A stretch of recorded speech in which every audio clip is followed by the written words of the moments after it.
অপচয় রোধে ঈদ উপলক্ষে নতুন টাকার নোটেও থাকছে শেখ মুজিবুর রহমানের ছবি। আগামী ১৯ মার্চ থেকে ২৫ মার্চ পর্যন্ত মিলবে নতুন নোট। ব্যাংকের ৮০টি শাখা ও বাংলাদেশের ব্যাংকের বিভিন্ন কার্যালয় থেকে গ্রাহকরা নিতে পারবে নতুন টাকা। কেন্দ্রীয় ব্যাংক বলছে, শেখ মুজিবের ছবি সংবলিত বিপুল নোট ছাপানো, তাই বাতিল করলে বিশাল অর্থের অপচয় হবে। ঈদুল ফিতর উপলক্ষে বাণিজ্যিক ব্যাংকের মাধ্যমে বাজারে নতুন নোট ছাড়ছে কেন্দ্রীয় ব্যাংক। গ্রাহকরা নিতে পারবেন ৫, ২০ ও ৫০ টাকার নোট। তবে নতুন এসব টাকাতেও থাকছে শেখ মুজিবুর রহমানের ছবি। গণঅভ্যুত্থানের ৭ মাস পরও বাজারে শেখ মুজিবুর রহমানের ছবি সংবলিত নতুন নোট ছাড়তে যাচ্ছে বাংলাদেশ ব্যাংক। ১৯ মার্চ থেকে ২৫ মার্চ পর্যন্ত বাণিজ্যিক ব্যাংকের ৮০টি শাখা ছাড়াও বাংলাদেশ ব্যাংকের বিভিন্ন কার্যালয় থেকে গ্রাহকরা নিতে পারবেন নতুন নোট।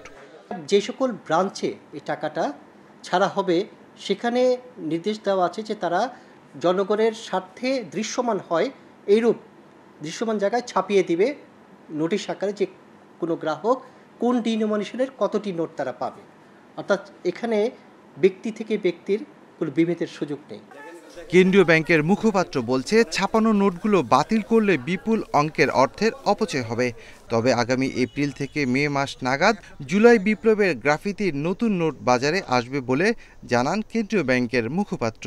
অপচয়ের বিষয়টাও আমরা মাথায় রেখে পূর্ববর্তী যে ডিজাইন বা বর্তমানে যে বিদ্যমান ডিজাইন আছে সেই ডিজাইনেরই ৫ টাকা, ২০ টাকা এবং ৫০ টাকার নোট মোট ৮০টি ব্রাঞ্চের মাধ্যমে এই ৩ ডিনোমিনেশনের নোট বাজারে প্রচলন করব। বাংলাদেশ ব্যাংকের তথ্য অনুযায়ী গত ডিসেম্বর পর্যন্ত বাজারে কেন্দ্রীয় ব্যাংকের ইস্যুকৃত নোট ছিল ৩,০১,৭৭৪ কোটি টাকার। Shafil Alam Sujan, independent news, Dhaka.